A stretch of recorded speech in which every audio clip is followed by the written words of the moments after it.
What's going on, peeps? It's Wrath here, hanging out today, playing some Idle Heroes. Today we're here on the old daddy account. Not sure why we're still rocking the old Dant picture up there, but we are. So, you know, whatever. Old daddy, old Danty, whatevs.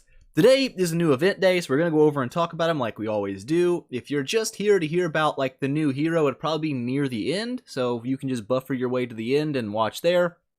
But for the rest, if you just want to hear the whole business, that's what we're here for today. We're going to talk about all the events, because it is, I guess, a little bit of a different event than normal. It's a little changed up, so that's, you know, that's something.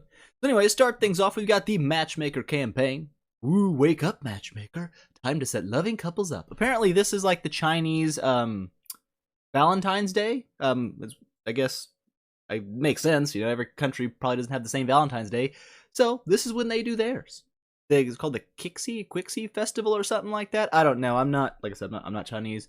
I don't know that. But apparently, as long as you light these guys up in your gallery, which is kind of a cool concept, you know, because like I said, I've been chasing my Pokédex for ages, trying to get everything maxed out, like get every hero, like even the 6-star forms and like everything just kind of done.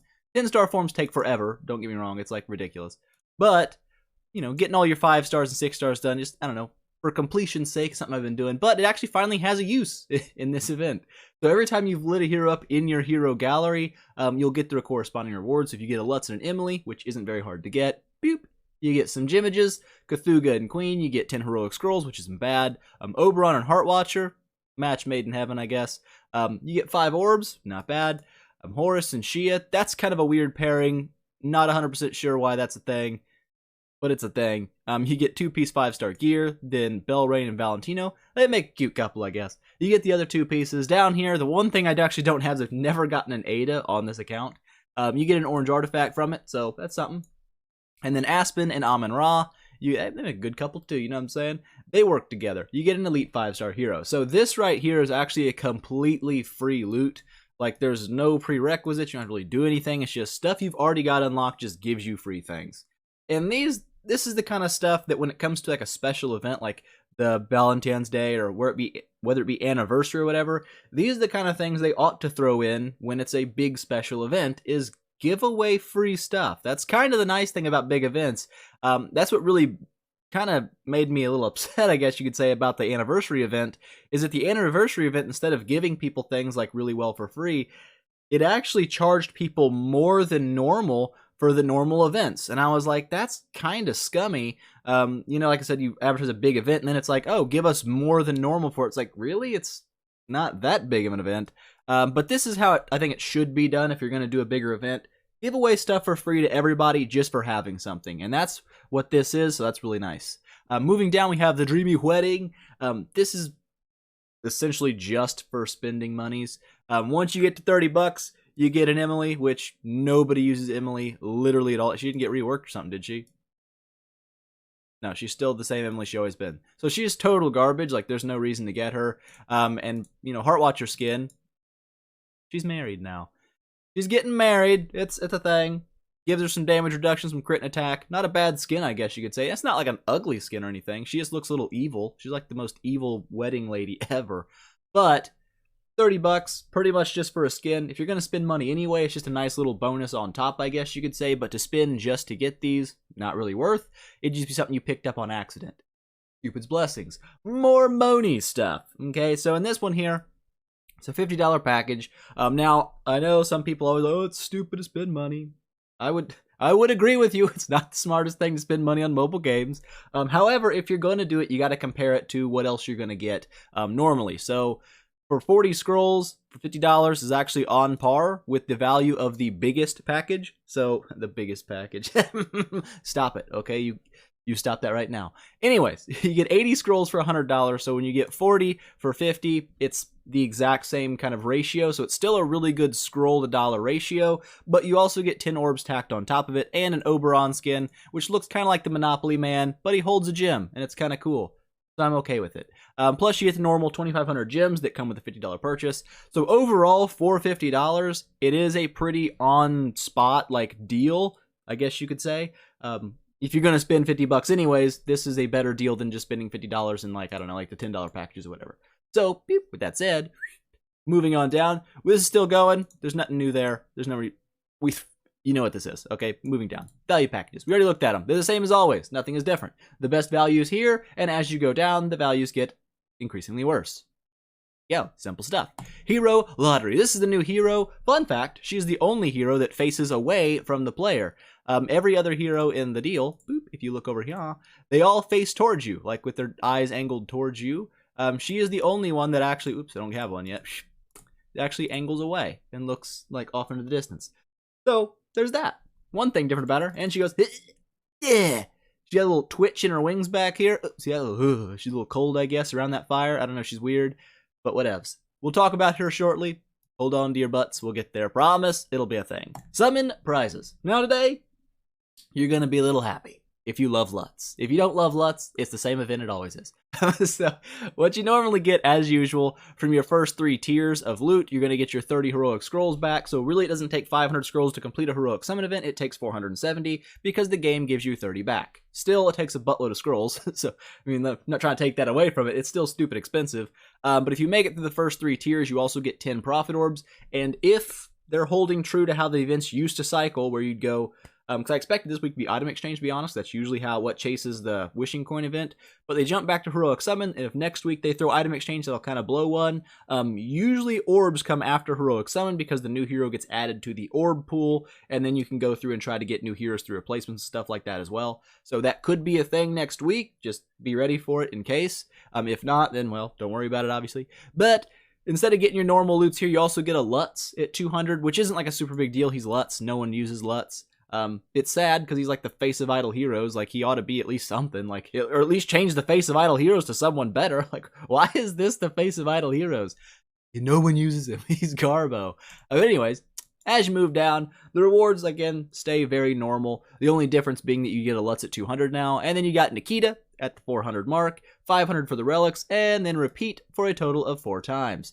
If you can complete this 4 times, you've either been saving for a very long time, or you've been spending lots of monies. Like, you can't even, like, even if you wanted to, you can't get enough to do 4 completions. You buy every single package in limited events, and it's like stupid amounts of money. But you still couldn't complete the event 4 times just by buying here. It's crazy. You can go through your what's events over here and buy all of these as well, and you still couldn't complete the 4 completions. You could buy everything over here, and you still couldn't complete the 4 completions. So, no. What ifs? Not important.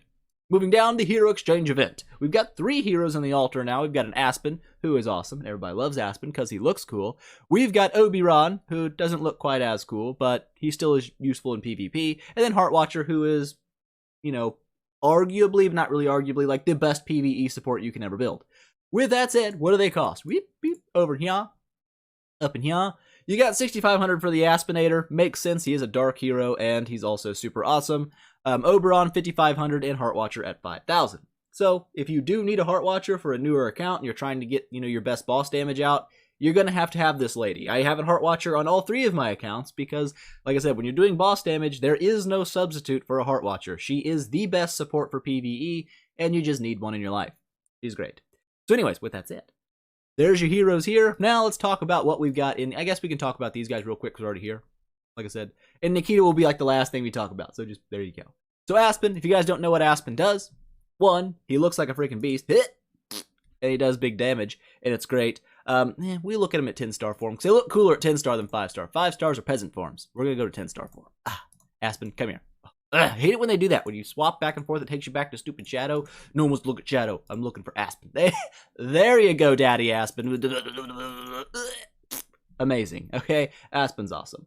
So Aspen's a very solid dual role unit. Not only does he come equipped with a little bit of crowd control on his active skill and basic attack, Horrify being the crowd control here, which makes people unable to use their basic attack, which sounds like, that's not super great. It actually is pretty nasty, because if you don't have an active skill and you're horrified, you literally just sit there and like, this is great. It's like the opposite of silence. But there you go. Not bad. Little crowd control.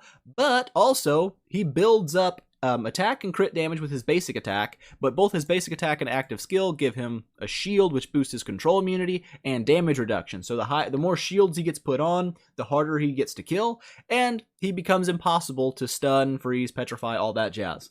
Not bad. His active skill does percent-based damage, which is pretty nice when it comes to fighting bosses. It hits stupid hard. It caps at 1500% of his attack, which makes sense. Depending on how you want to run him, I've seen people run speed builds on theirs for PvP.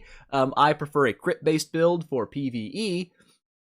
It works. But overall, really solid dual-purpose unit. Kind of hard to build because he's a dark hero, but he also looks freaking awesome, so who gives a crap? Does he have a second hand? He does. Okay. I was kind of wondering if he had a second hand. For some reason, I was thinking this was a shield. Like, forever. That's his shoulder guard. That's not a shield. Does 5-star Aspen have a shield? Yeah, 5-star Aspen. There's 6-star Aspen.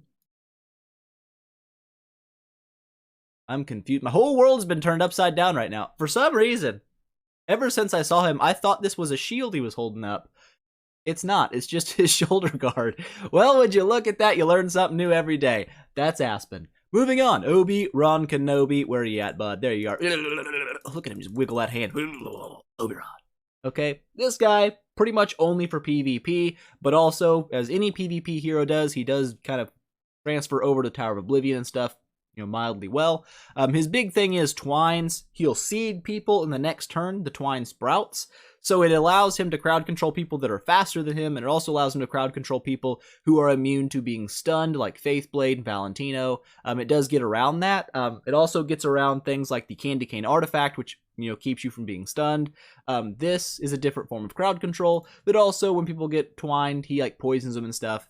He has some utility going on. He's a pretty decent PvE crowd control hero, actually. It's kind of nasty, especially if you drop that twine on the first round and get something like a Penny twined up or an Ada twined up. It can be a big deal for your team. He's not bad. He's not a bad dude. I do kind of like Oberon for PvP. Outside of that, though, he's not very good. When you want to fight bosses, you kick this guy to your team every time because he does 0 boss damage. He is not good at it. If you have more than one Oberon, I do believe he gets a little bit better, but you also have to watch out because he will build up a lot more attack if you have 2 Oberons twining people, and that makes him more susceptible to Ada, who has a passive that just hits you for a 300% of your attack at the end of the round every round. A little dangerous, because it's obviously going to be hitting him harder and harder the more attack he builds up, but at the same time, the more attack you have, the bigger your dots are, and things like that. One of those deals. So that's Obi-Wan Kenobi-Ron. Moving down, we got Hart Watcher. Everyone knows a Hart Watcher by now. Essentially, Hart Watcher's big selling points are twofold. A, boom, she strips enemy attack. That's always nice when it comes to PvE fights, especially the harder ones like Pray for Fire, if you can keep your Hart Watcher alive. Being able to remove attack from the enemy means they're going to hit your team less hard, which makes it easier for your team to survive. The longer your team survives, the more damage you deal. Duh. But on second base, probably the more important thing is her Watcher marks, and that's these right here. Essentially, these just increase the amount of damage an enemy takes. They stack up to 300%, which is 4 times normal damage, which is not bad. So, essentially, a Hart Watcher that's 10-star by round 8 will give your team 4 times normal damage on every attack they deal, which is great. It does not affect damage over time. It does not affect percent-based damages. It affects raw damages. Now, if you do have like a percent-based damage, well, it doesn't affect things like Valkyrie. There we go. With percent-based burn, that doesn't change. The percent-based burn doesn't change. Valkyrie does still get a buff to the direct damage from Hart Watcher, but not percent-based burns. And really, Valkyrie's not that great of a boss fighter anyway. She's really tanky and has attack steal, so it's kind of nice. She does remove attack. But in terms of her dealing raw damage, she doesn't do very much of it. She's more of a support when it comes to PvE, like in boss fights, than she is a damage dealer. But anyways, Hart Watcher, pretty much a must build for any PvE team. You got to have one in there if you want to hit the biggest damage. There's really no way around it. Beep. There you go. There you go. We won't talk about Lutz because no one builds Lutz. He's just Lutz. He's Lutz. Pretty much fresh turd. Nobody builds the guy. I feel bad for him, but same time, I don't. Moving on. The new hero. What you've all been waiting for. The Nikita Nakia. Why am I saying Nikita? I don't know. That's weird. She's Nakia, like a Nokia, but with an A. Not a huge amount of attack motion there. Got a little bit of a hip jive going on. Yeah, watch out for that. But anyways, a couple things to note right off the bat. She's quick. 12-18 speed's a pretty fast little fart. There's not many regular faction heroes that exceed that, if any. Shia, I think, was one of the other fastest. She's like 12:08, I believe, at 10-star. Where are you at, Shia? I can't see you at 10-star. Where are you? Oh my god, I am blind. There you are. 12:18. Okay, never mind. They're the same. So again, Shia was like the fastest other regular faction unit there was. And now you've got Nakia, who matches that speed. Not bad. What does Nakia bring to the table? You got some spiders. That's hot. No. Anyways, a lot of bleed damage. Pretty much everything she does. Now, fun fact. I guess today they rolled out a hot patch to reword some stuff. Yesterday, this said that she bled retarded units for an extra 198% of attack as damage for 15 rounds. However, I guess that was not acceptable, mainly because no one understands what that word means, and so they changed it to slowed. But essentially, that's exactly what it means. It's the same thing. Either way, boop, lots of bleed damage coming in from here. She deals a decent amount of attack damage, 230%, so it's a pretty hefty hit on its own against 2 random backline enemies, and bleeds them for an extra nearly 200% of her attack as damage per round for 15 rounds. Now, this is a big deal when it comes to boss fighting, because that means that bleed is going to last literally the entire battle. Every bleed she puts on will continue to tick every round. That's a lot of bleeding damage. It gets kind of ridiculous, actually. Same thing down here. When you bleed anything that's slowed, which she actually does have an ability to slow people, they'll get bled twice with her active skill. Now, this is one area that I'm not 100% sure on. If Cthulhu may not actually pair really well with one hero for once in his freaking life. Because he's been pretty much garbage. People said, he's not garbage. Cthulhu's absolute butthole garbage. I hate to break it to you. Like, if you built a Cthulhu, do you? But he is trash. Like, he's so bad. He's so easy to beat. He's slow as absolute crap. He's easy to get crowd controlled. In PvP, he's just total garbage. And when it comes to boss fights, he's also total garbage. Yeah, you can have a 10-star Cthulhu who won't die against an E5 Valkyrie, but he's never going to kill her either. He just kind of sits there and is like, ah ha ha ha ha. But if they throw almost any other unit next to that Valkyrie, it's going to kill your Cthulhu. So yes, he's still garbage. He's not good. But in this case, he actually might pair well with Nakia, because her dot is a 15-round dot, and if you can burst that to the max potential of Cthulhu's bursting potential, you might be able to get better damage returns out of your Nakia by using Cthulhu than just Nakia by herself. Now, is that true? I don't know, because I don't build Cthulhu because he's garbage, and I'm not about to build one just to test it. I would rather just build Nakia and take the raw damage, because it looks like it's going to be nasty. First passive, boom.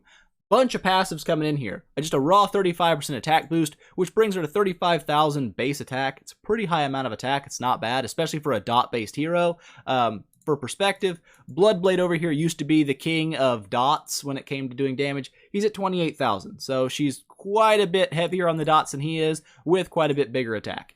Not bad. Secondly, 35% crit. That's not bad, and it'll come into play here in a second. 30% control immunity, that's never a bad thing, and it also, like I said, brings her more into the forefront in a PvP team, which is actually not a bad deal, especially, like I said, when you pair that with a couple of her passives. This doesn't seem like a bad PvE hero or PvP hero for being a damage over time based hero, which is actually kind of cool. You don't see a lot of heavy dots other than Valkyrie in her percent based dot making an appearance in PvP. This one right here might change that a little bit.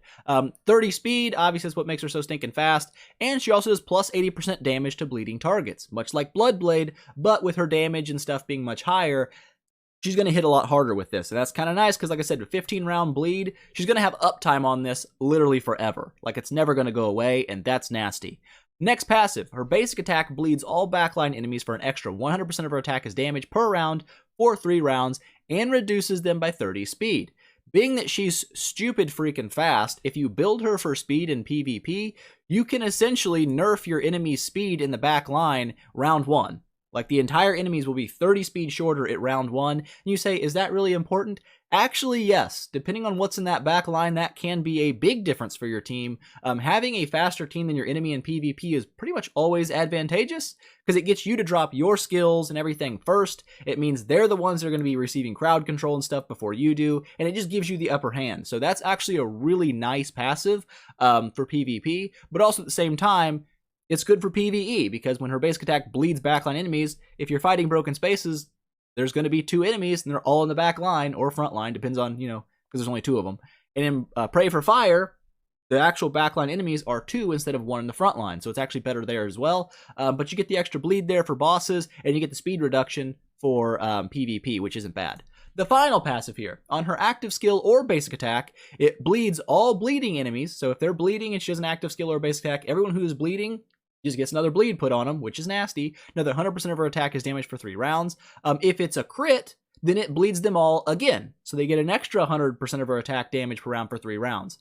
That's disgusting. When you pair that, like I said, with a 35% base crit rate, not to mention that assassins naturally get, 25% crit, or is it 20? 20. Okay, 20% more crit. So you get a passive 55% crit chance with no crit stone and no crit based artifact, or assassin gear, which I believe gives you 5% crit chance. You can get her to crit pretty much every turn if you wanted to. But if you wanted to capitalize on her damage over time, you could run something like the Echo of Death as her artifact to boost the attack and the crit chance, and then run a double attack stone to really get her dots going crazy. You could run a double attack stone in the Punisher Staff of the Immortal to make her crits even more potent, also gain 21% attack with the artifact and 50% crit damage. But again, if you want to keep the attack stone, you'll have the highest amount of attack to really capitalize on her damage over time. On the flip side, you could run a double crit stone and attack-based artifacts or crit-based artifacts to get her to crit pretty much every time she attacks, because the more she crits, the more damage over time she deals. She'll be one of those units that's interesting to test on and see if the crit-based build or the attack-based build is better. It'll be something I'll probably look into if I ever get one built, because they take so much money to build. But there you go. That is Nakia. I think she's going to be a fantastic dual-role unit, but really the rule of thumb is if a new hero comes out, it's going to be OP. Okay, it's pretty much the stock standard now. If it's new, it's OP. If it's old, it's less OP. It's just less P. Okay, so assume any new hero that comes out, probably OP, and then just work backwards from there. Like, oh, it's not as OP as I thought it was, but it's still pretty OP. Or, this thing actually is kind of butt, like Cthulhu. You know what I'm saying? Generally, they're going to be pretty good. So there you go. That's the new events kind of covered. A little disappointed there's no new gameplay still. Maybe there will be one day, but it doesn't really seem very high on the devs' to-do list, and that's kind of a bad thing. Like I said, you can launch new heroes every week if you wanted to, and new upgrade levels every month. It doesn't make a difference if what you're doing with those heroes isn't changing, because that still gets boring and repetitive. So hopefully they will come up with a new kind of gameplay mode. And like they have like an off month every month where there's no new hero coming out. Like take that month and work on new gameplay. That would be fantastic. Please do that. That would be great. But other than that, like I said, still kind of messing with the same stuff we've been messing with. We just have a new hero to do it with, I guess, now. Yay! But we'll probably drop some scrolls this week, get some more gameplay going, because last week was just super boring, so I was just stuck with Souls, which was fun. It's a good game. But that is going to be it for today, guys. I hope you enjoyed it. If you liked the video, please make sure, smash that thumbs up button and show your support, and I will see you guys in the next one.